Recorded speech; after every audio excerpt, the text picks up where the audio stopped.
A black executive walks into a high-end restaurant to celebrate his biggest career milestone yet. He's waited years for this moment. But just as he's about to be seated, a hostess stops him. Her smile is tight, her tone clipped. "I'm sorry, sir, but we have a dress code." He looks down at his tailored suit. More expensive than anything else in the room. He's dressed better than half the people here. But before he can protest, a man in khakis and sneakers strolls past. Greeted warmly, shown to a table without hesitation. 7 minutes later, the restaurant manager is making a phone call that will change everything. What happens next stuns the entire city and ignites a conversation no one was ready for. Stay with me. This is a story you need to hear. Before we dive in, comment below and let us know where you're watching from today. And if this story moves you, don't forget to like, share, and subscribe for more. It started as just another night. Until one decision exposed everything. The morning sun spilled through the narrow streets, painting long shadows over the cracked sidewalks of a city that never truly slept. Elijah Carter adjusted his tie in the reflection of a shop window, straightening the knot with fingers that had learned patience over decades. It was his routine, this daily ritual of composure, before stepping into the world that had been carefully measured against him since birth. As he crossed the threshold of Thompson and Price Bank, the hush of the lobby pressed down on him like an unspoken rule. White marble floors gleamed under artificial light, reflecting the polished shoes of men who never second-guessed their presence in such a place. The receptionist, a young blonde woman with a crisp navy blazer, looked up from her desk. "May I help you?" she asked, her tone polite but distant. Elijah had been a client of this bank for over 20 years. He had shaken hands with its executives at fundraisers, had his name engraved on donor plaques. Yet, every time he stepped inside, there was that pause, a hesitation, however slight, that hung in the air like an invisible barrier. "Yes," he said, keeping his voice even. "I have a meeting with Mr. Langston. He should be expecting me." The woman blinked, then glanced down at her computer screen. Elijah knew what she was searching for. Knew before her fingers even began to type. Her lips pursed slightly, her brow creased just enough to reveal her skepticism. He had seen that look before. On countless faces, in countless places. After a beat, she forced a smile. "Ah, yes. Mr. Langston is in his office. Please have a seat while I confirm." Elijah exhaled slowly and turned toward the waiting area. The chairs were leather, firm but not uncomfortable. Across the room, a man in a tailored gray suit skimmed the morning paper, his fingers idly tapping against the armrest. A woman in pearl earrings scrolled through her phone, her manicured nails clicking softly against the screen. They did not look up. They did not acknowledge him. But Elijah felt it, felt the weight of being observed without being seen. He had lived long enough to recognize the silent calculations, the mental equations that strangers performed upon seeing him in spaces like this. What does he do? How did he get here? Should he be here? A door at the far end of the lobby opened, and a tall, balding man in a dark suit stepped out. Charles Langston, senior partner of the firm, smiled broadly when he saw Elijah, striding toward him with a hand outstretched. "Elijah, good to see you," Langston said, gripping his hand firmly. The receptionist's face shifted, something almost imperceptible flickered in her expression. Elijah saw it. He always saw it. "Let's head to my office," Langston continued, leading him down the corridor. As they walked past the rows of glass-walled offices, Elijah caught glimpses of other employees, men and women in crisp attire, their eyes flickering toward him before darting away.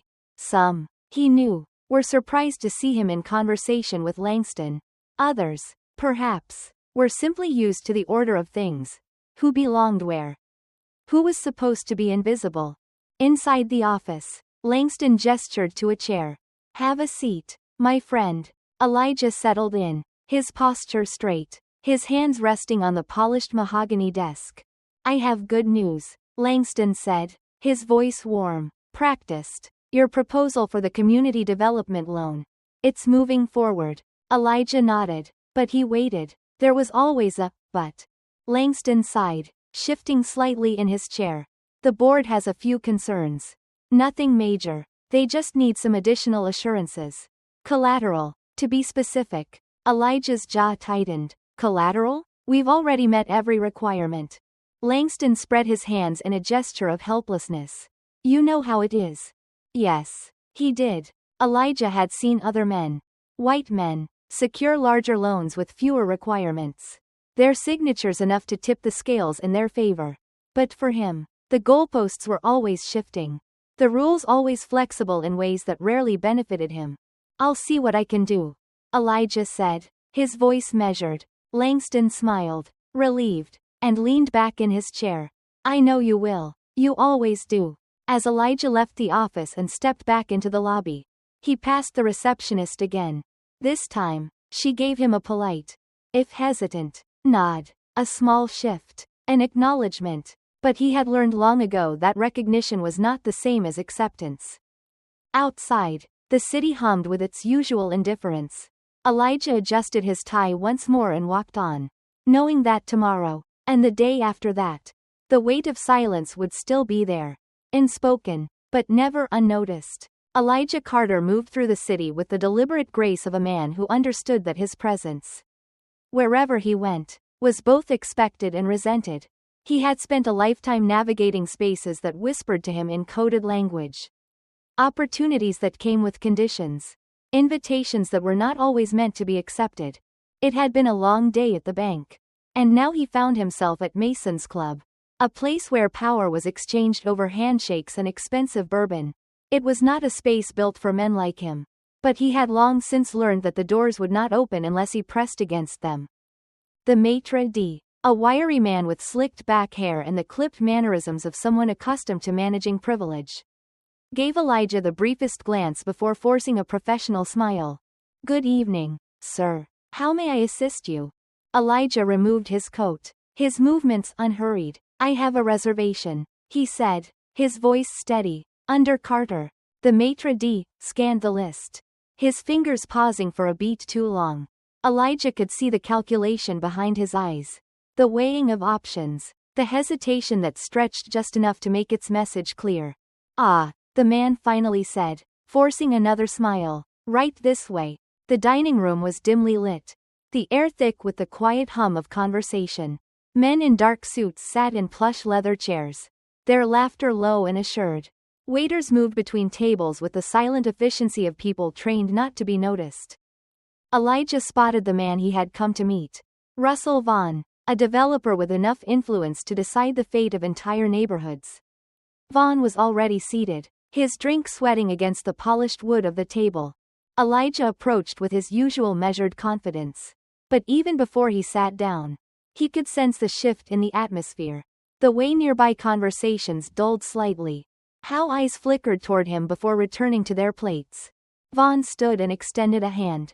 Elijah, good to see you. Elijah took it, firm and steady. Likewise. As he sat, a waiter appeared almost instantly, his face blank with polite detachment. Would you care for a drink, sir? Elijah ordered a bourbon. Neat. The waiter nodded but hesitated for a fraction of a second, as if expecting something else. An explanation, perhaps, as to why Elijah was here at all. Then he vanished, leaving behind the faintest trace of skepticism. Vaughn leaned back, adjusting his cufflinks. I looked over your proposal again. The numbers are solid. You've built something impressive. Elijah inclined his head. Then let's make it happen. Vaughn exhaled, rolling his glass between his fingers. There's been some pushback from a few of my partners.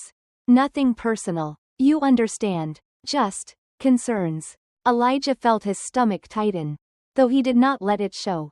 He had heard variations of this speech too many times before. Concerns, he repeated, his tone even. Vaughn offered an apologetic smile. The kind men like him had perfected. The type that softened the edges of refusal. There's talk that your community project might change the character of the neighborhood.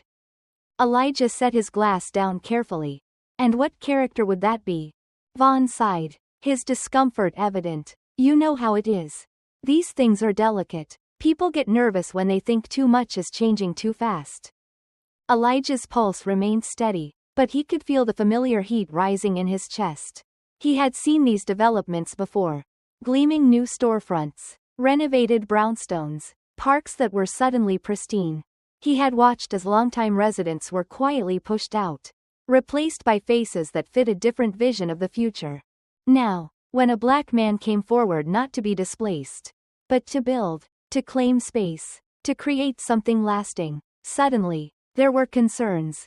He leaned forward slightly. My project would provide affordable housing, bring jobs into the neighborhood. It's exactly the kind of development your firm supports. Vaughn nodded, but he did not meet Elijah's eyes. And yet, there are still reservations. Elijah let the silence stretch between them. Let the weight of it settle. He had spent his whole life hearing polite refusals that masked deeper truths. He had learned to translate their language, to hear what was not being said. And now, it was clear, they were happy to build in his neighborhood. But not for his people.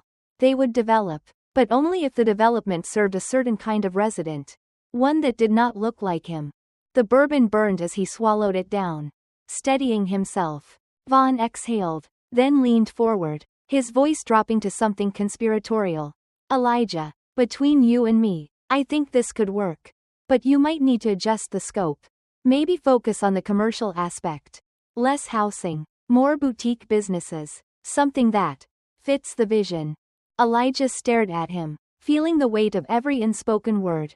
Fits the vision. A vision where black families were priced out. Where black-owned businesses were replaced with coffee shops that catered to a different clientele. A vision where the culture that had shaped the neighborhood was repackaged. Sold back at a premium. And erased in the process. Elijah set his glass down. His fingers resting lightly on the table's edge. That's not the deal I came for, he said, his voice steady. Vaughn spread his hands, his expression that same polished regret. Then I don't know if we can move forward. Elijah let the words sink in. He had always known that access came with conditions. That power had its own rules. But he also knew something Vaughn and his partners did not. He was not a man who took scraps. Slowly, deliberately, Elijah stood. He straightened his tie, nodding once at Vaughn. Thank you for your time, he said, his voice smooth, unwavering. He did not wait for a response. As he walked out of Mason's Club, past the maitre d', who barely concealed his relief, past the curious glances of men who had never had to justify their presence, Elijah felt the air shift around him. The night was cool, the city alive with its usual rhythm. He had not won today. But the game was far from over. The first sign that the night would not belong to Elijah came before he even reached his car. A police cruiser idled at the curb, its engine humming like a slow, patient warning. Two officers stood beside it, their posture relaxed but watchful. Elijah had seen this choreography before. The way certain men, in certain uniforms, carried themselves in the presence of men like him. It was the kind of ease that came from knowing they had the power to turn a moment into a memory. A conversation into a charge. A breath into a headline. Elijah had come prepared for resistance inside Mason's Club. But here, outside, under the sharp fluorescence of a street lamp, was where power truly revealed itself. He adjusted his coat, kept his movements deliberate. He had learned long ago that sudden gestures could be mistaken for aggression. That the simple act of reaching into his pocket could be the last thing he ever did. As he opened his car door, one of the officers took a step forward. "Evening, sir," the officer said. His voice was polite in the way that made politeness a threat. Elijah turned, keeping his expression neutral. "Evening." The officer's gaze flicked over him, taking in the tailored suit, the polished shoes, the briefcase in hand. But Elijah could tell that none of these things mattered. His presence on this street, at this hour, after exiting a club where men like Vaughn sat without scrutiny, this was what mattered. "Are you here for dinner?" the officer asked. Though they both knew the answer. Elijah held his gaze. "Business meeting." The officer nodded slowly, as if mulling this over. Then he smiled, small and tight. "Mind if I see some ID?" A pause. Not long, but long enough. Elijah had a choice. He could comply, hand over the proof that he was a man allowed to exist in this space. Or he could ask the question. The one that had sent so many others to the ground. To a holding cell. to a courthouse where their innocence had to be argued as though it were something they had lost, rather than something they had always possessed. Instead, Elijah exhaled and reached into his wallet, pulling out his driver's license. He handed it over carefully, his fingers grazing the officer's, feeling the cold press of the badge clipped to his vest. The officer studied the ID with an air of exaggerated patience. "Carter, you live in Harlem?" Elijah said nothing. "Long way from home, isn't it?" Elijah smiled, but it did not reach his eyes. "Not really." The officer nodded again, a slow, satisfied motion, as though Elijah had confirmed something unspoken. He handed back the license. But he did not step away. "You mind popping the trunk for me?" The question was a formality. The request, a command. Elijah's grip tightened around his briefcase. A small crowd had gathered. Not openly, but in the way people do when they sense the temperature of a moment changing. Across the street, a doorman stood at the entrance of an apartment building, his body angled just enough to watch without being seen. A woman waiting for a taxi clutched her purse tighter. The city had stopped breathing. Elijah had spent his life balancing on the thin line between defiance and survival. He had learned that dignity came at a cost. And tonight, the price was being named in real time. He looked the officer in the eye, then reached for the latch. The trunk clicked open. The officer stepped forward, shining his flashlight over the neatly packed belongings. Folders filled with proposals, a spare jacket, a pair of running shoes. Nothing. The officer lingered a moment longer than necessary. Then he stepped back and nodded to his partner. "You have a good night now," he said, his smile still in place. Still sharp. Elijah closed the trunk with a measured force. He got into the car, his pulse steady, his hands firm on the wheel. As he pulled away, he saw them in the rearview mirror, watching him go. But he knew what they were really saying. Not this time. But next time? Next time might be different. Elijah Carter had always understood the rules of the game. Some were written, etched into law books and city ordinances, printed on crisp white paper and spoken in courtrooms. Those rules were meant to be followed by all men, or so they claimed. But then there were the other rules, the ones not written down, yet just as binding. Rules whispered between fathers and sons, passed like survival tools from one generation to the next. Rules that dictated where a man like Elijah could stand, how long he could linger, which doors would open, and which ones would slam shut the moment he reached for the handle. The night after his encounter with the police, Elijah sat in the back of a dimly lit restaurant, waiting. Vaughn Whitaker had agreed to meet. The invitation, if one could call it that, had been relayed through a third party. No direct calls, no emails, just a message slipped in between small talk at a cocktail reception. "Mr. Whitaker will be having dinner at Garvey's tomorrow night. If you're in the neighborhood, perhaps you should stop by." It was not a request. It was a test. And Elijah had taken enough tests in his lifetime to know that the real challenge was never the question. It was the way you answered. Garvey's was the kind of place where men like Vaughn held court. Where decisions were made between sips of bourbon. Where laughter never quite reached the eyes. It was where power gathered in the glow of candlelight, behind velvet curtains that kept the city's noise at bay. Elijah had made it a point to arrive precisely on time. Not early. That would suggest eagerness. Not late. That would imply arrogance. He had chosen his suit with care. A navy wool blend that whispered money but did not shout it. A pocket square, but nothing flashy. A watch with a simple, understated face. The hostess hesitated for just a second when he gave his name. It was a small thing. The kind of pause that most men would not notice. But Elijah noticed. He always noticed. Now, he sat in a booth near the back, watching as Vaughn arrived. The older man was flanked by two associates. Men who had mastered the art of looking important while saying nothing. Vaughn's presence filled the room before he even reached the table. His confidence a tangible thing. He did not sit right away. Instead, he studied Elijah for a beat, as though assessing a piece of art he had yet to decide if he liked. Then, slowly, he lowered himself into the seat across from him. "Elijah," Vaughn said, his voice smooth, practiced. "Mr. Whitaker." A slight smile. The kind that did not mean amusement. Please, let's not be so formal. Elijah inclined his head slightly. The game had begun. Vaughn signaled for drinks before speaking again. I hear you've been making waves. People are talking. Elijah met his gaze evenly. Good. I want them to.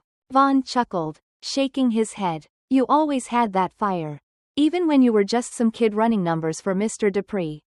A reminder. A carefully placed piece of history meant to put Elijah in his place. But Elijah did not flinch. And yet, here we are, he said smoothly. Both of us are seated at the same table. The smile on Vaughn's face didn't falter. But something in his eyes sharpened. The drinks arrived. Vaughn lifted his glass, swirling the amber liquid before taking a slow sip. Elijah did the same, though he did not drink. He was too focused on the conversation. Vaughn set his glass down. You're ambitious. That's not a bad thing. But ambition needs direction. And guidance. Elijah leaned forward slightly, keeping his voice even. That's why I'm here. Is it? Vaughn tapped a finger against the table. Or are you here because you're learning that doors don't open as easily as you thought they would? There it was. The first real blow. Elijah let the silence settle before responding. Every door opens eventually, he said, if you're willing to knock long enough. Vaughn's lips pressed together in something resembling approval. But approval was not the same as respect. You've been making powerful people nervous. Vaughn said, his tone casual, but the weight behind it undeniable. That's not always wise. I'm not in the business of making people comfortable. Elijah replied, I'm in the business of making things happen. A flicker of something. Amusement? Curiosity? Vaughn exhaled slowly. You remind me of myself. You know, when I was younger. Elijah didn't respond. He knew better than to accept compliments that weren't really compliments. Vaughn leaned back in his seat. Here's the thing, Elijah. You can fight for a seat at the table.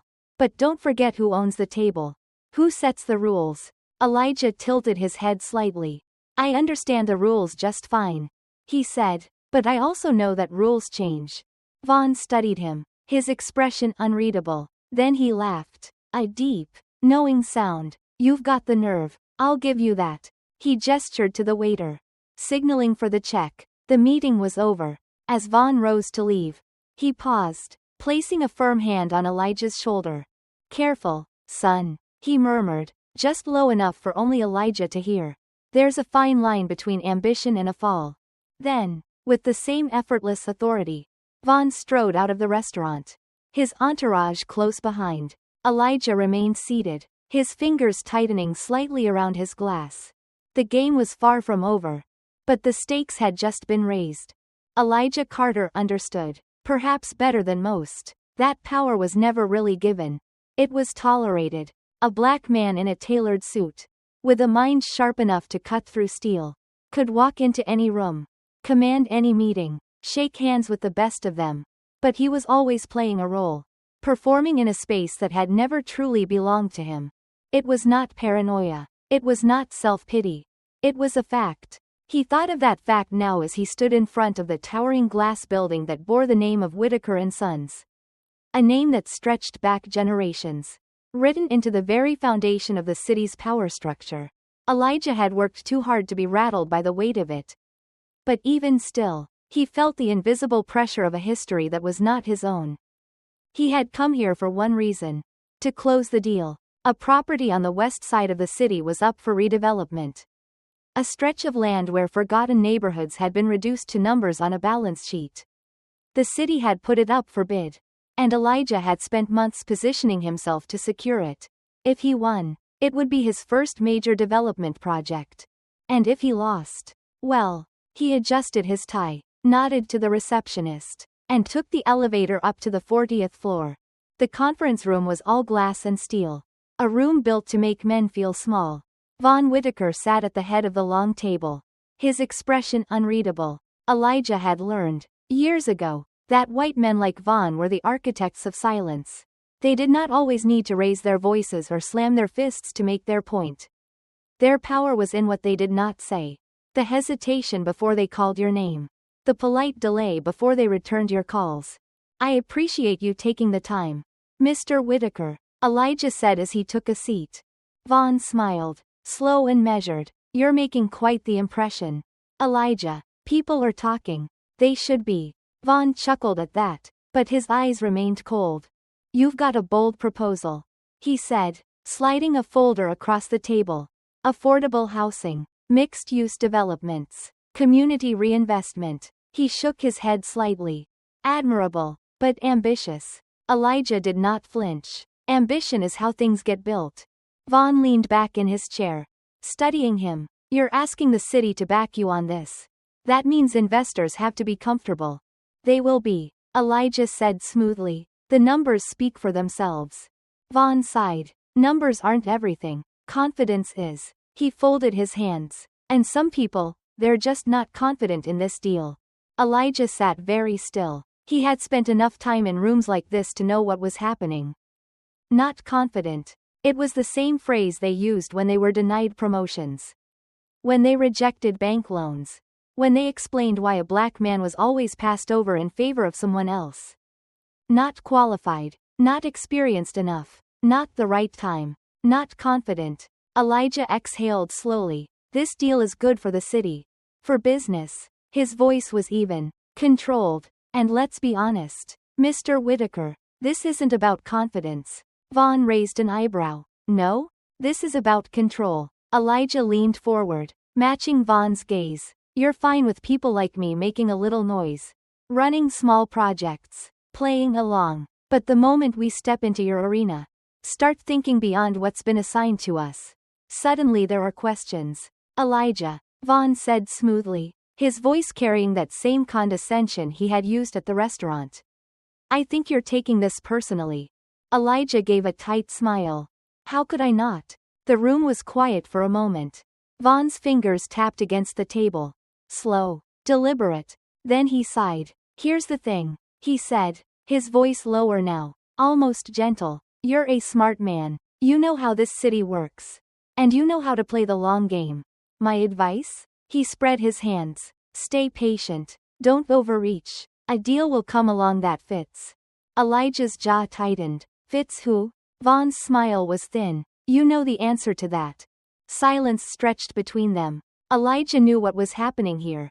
He was being warned, steered back into place. This was the moment where he was supposed to nod, shake hands, and accept what he was being given. A quiet rejection disguised as professional wisdom. But he was done accepting. He rose slowly, adjusting his suit jacket. Thank you for your time, Mr. Whitaker, he said, his voice smooth as glass. I'll see you at the next city meeting. Vaughn chuckled. Still pushing? Elijah smiled. Still building. And with that, he walked out of the conference room. Past the walls of glass. Past the reception desk where the same woman from earlier hesitated before saying goodbye. He stepped onto the city streets. The weight of the conversation still sitting in his chest. But his steps steady. He had lost this round. But the game was far from over. Elijah Carter had spent his entire life navigating spaces built for other men. He had learned early that survival meant understanding the rules. Both the ones written in policy and the ones whispered in back rooms. Behind closed doors. In conversations he was never meant to hear. And yet, for all his knowledge, for all his preparation, the weight of those rules never seemed to lift. Now, standing in the lobby of the Langstone Hotel, he felt it again. The Langston was old money, wrapped in mahogany and marble. It was the kind of place where power gathered in dimly lit bars. Where decisions were made before they ever reached the public. Where history whispered from the walls, reminding outsiders that they did not belong. Elijah had been invited here for a networking event. One that, despite his name growing in the city, he knew was not meant for him. It was an event for those who had already been accepted. Already been chosen. But Elijah was not here to be chosen. He was here to take up space. He walked in with his usual quiet confidence. Dressed in a navy suit. Every detail of his appearance meticulously planned. He knew how quickly people made judgments. He also knew how to make them question those judgments. A few heads turned as he entered. Some out of recognition, others out of curiosity. He saw the calculation in their eyes. The unspoken question that followed him into every room. Who let him in? Elijah. The voice belonged to Richard Calloway. A banker with deep ties to the city's development projects. A man who had smiled in Elijah's face at every meeting, while likely working behind the scenes to keep him out. Richard extended his hand, and Elijah shook it, feeling the measured grip of a man who valued control above all else. "Didn't expect to see you here," Richard said, his voice smooth. "Thought you'd be busy with that West Side project." Elijah smiled. "I make time for the things that matter." Richard chuckled, as if Elijah had just told a harmless joke. But there was something else in his expression. Something calculating. "I hear Whitaker passed on your bid," Richard said, sipping his drink. "Unfortunate." Elijah tilted his head slightly. "Unfortunate for him." Richard raised an eyebrow, but before he could respond, another voice cut in. "Elijah Carter. Making moves. I see." It was Von Whitaker. Elijah turned slowly, his expression unreadable. Von had the relaxed confidence of a man who never had to force his presence. His suit was impeccable, his smile just a shade too knowing. "You keep showing up in places you're not supposed to be," Von said, amusement flickering in his eyes. Elijah let the words hang in the air for a moment. Then he smiled. "Funny, I was about to say the same thing to you." Richard chuckled lightly, though it was clear he was more interested in observing than participating. Von, however, did not break eye contact. "You're persistent. I'll give you that," Von said, swirling the ice in his glass. "But tell me, Elijah, what exactly is your play here?" Elijah leaned in slightly, lowering his voice just enough to make Von listen. "My play?" he said. "Simple. I'm not asking for permission anymore." Von's smile didn't fade, but something in his posture shifted. "Elijah," he said, his tone dipping into something quieter. Something warning. "You need to understand how things work in this city." Elijah's smile was tight. "I understand just fine." There it was. The moment where the game revealed itself. The moment where a man like Von stopped pretending and started reminding Elijah that power in this city did not belong to him. Reminding him that there were limits to how far a black man could push before doors began to close. Before invitations stopped coming. Before deals that were once within reach suddenly disappeared. The unwritten rules. Elijah had followed them for years. Bending where he had to. Maneuvering through spaces that would rather see him invisible. But something had shifted in him. Something irreversible. He was done bending. "Elijah." Von's voice was almost gentle now. "You're good at what you do. But there are ways to go about this." Elijah met his gaze, unflinching. "And what way is that?" Von sighed, as if the answer should have been obvious. "You align yourself with the right people. You wait for the right opportunities. You let the system work for you." Elijah laughed softly. "The system doesn't work for me, Von. It works for you." Von's smile thinned. "Then maybe you should reconsider your approach." The threat was subtle, but Elijah heard it loud and clear. He stepped back, adjusting his cufflinks. "Enjoy your evening, Von." Without another word, he turned and walked away. Past the polite nods, past the half-curious stares, past the unspoken expectations pressing down on him like gravity. As he stepped out onto the street, the night air cool against his skin, he exhaled slowly. He had lost the bid.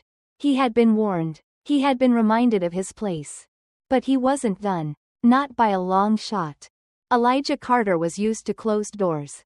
He had spent a lifetime knocking, waiting, presenting himself in the best light possible, only to hear the same rehearsed rejection. "It's not the right time. We've already made our decision. We appreciate your interest." It was a language designed to sound polite, to sound reasonable, but Elijah knew what it really meant.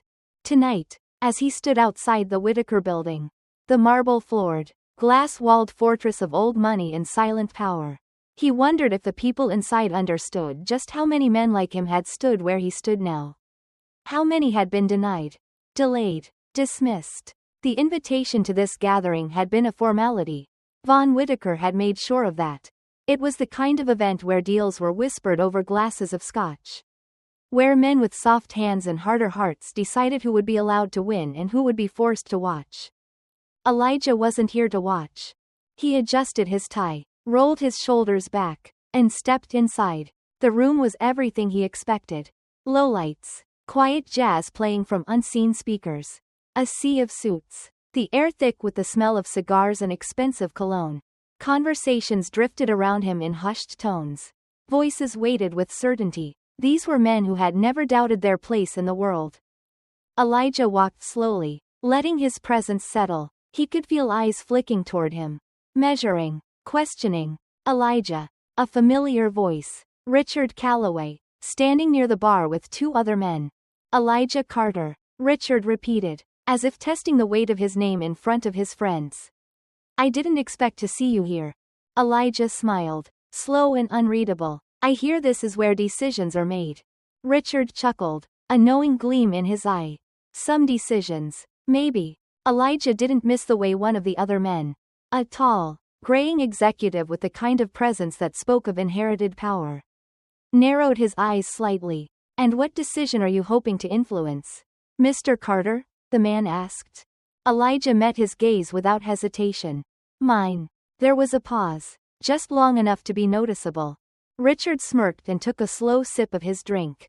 Ambitious. But you know how things work. Elijah. These things take time. Elijah let out a short breath of amusement. Time? Or permission? Richard's smirk faltered, just slightly. The other man raised an eyebrow. Interested now. Elijah. Richard said, his voice lowering. A man like you should understand the importance of patience. Elijah's smile thinned. A man like me? A silence stretched between them. Then another voice entered the conversation. Carter. Von Whitaker. Elijah turned to face him, taking in the way the room shifted at his arrival.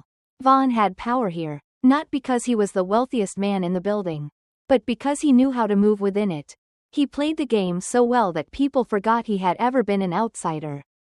I was wondering if you'd show. Von said smoothly. Elijah held his gaze. Didn't want to disappoint you. Von chuckled, but there was no warmth in it. Let's talk. He led Elijah toward the balcony, away from the murmuring crowd. The night air was cool, the city stretching out below them like a promise that had yet to be fulfilled. You've been making waves, Von said, leaning against the railing. Not always in the right way. Elijah crossed his arms. And what way is that? Von exhaled slowly. You know what I mean. There's a rhythm to how things work. Elijah. And you're offbeat. Elijah let the words settle between them before speaking. You had to fight for your place in this world. I know that. And yet here you are. Telling me to wait. Von's expression darkened. I'm telling you to be smart. Elijah shook his head. No. You're telling me to be quiet. A beat of silence. Elijah. Listen. Quote. No. You listen. Elijah said, his voice calm but edged with something sharp. I'm not here to wait for my turn. I'm not here to play by rules that were never meant for me to win. I came here to remind you that men like us don't get ahead by waiting. We get ahead by moving, by pushing, by refusing to let men like them. He gestured toward the room behind them. Decide what's possible for us. Von looked at him for a long time. Then, finally, he sighed. You remind me of myself. He admitted. Back when I thought the system could be beaten with willpower alone. Elijah's jaw tightened. And what do you think now? Von's expression was unreadable. I think you should be careful. Elijah took a step closer. Is that advice? Von held his gaze. It's a warning. The words hung between them, heavy and unspoken. Then Von turned and walked back inside, leaving Elijah standing alone on the balcony, staring out at the city. He could feel it now. The shift in the air. The tension thickening. Von had tried to nudge him back into line. He had tried to make him understand.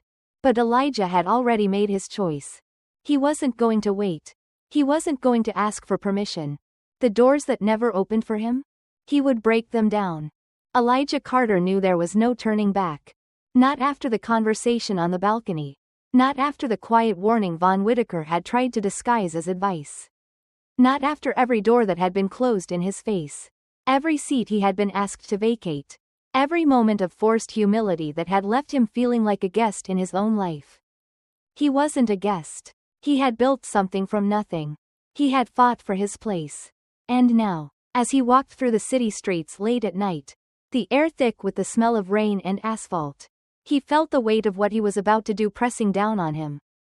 The Whitaker building was a monument to power. glass walls and marble floors. A place where decisions were made behind doors that were never meant to open for men like him. He had spent too many years on the outside, pressing his hands against the glass, watching men with softer voices and harder hearts trade influence like currency. Tonight, that would change. He stepped into the building's lobby, his footsteps echoing on the polished floors. The security guard at the front desk barely looked up. An older man who had seen enough to know who mattered and who didn't. Elijah walked past him without breaking stride. He didn't belong to the world of hesitation anymore. The elevator ride was slow. The kind of slowness that forced a man to sit with himself. To reckon with his own reflection in the gleaming metal walls. He adjusted his tie, rolled his shoulders back. The nervous energy in his stomach wasn't fear. It was something sharper. Resolve. The doors opened to the top floor. The boardroom was just ahead. Through the glass, he could see the men already gathered. Their voices a low hum of certainty. Von Whitaker sat at the head of the table, composed as ever. Elijah stepped inside. Conversations halted. Heads turned. Elijah, Von said, his voice even. This is a closed meeting. Elijah smiled, slow and deliberate. Not anymore. A few of the men shifted uncomfortably, their eyes flicking toward Von for instruction. Von sighed, rubbing his temple. This is a mistake. Elijah's gaze didn't waver. For who? No one spoke.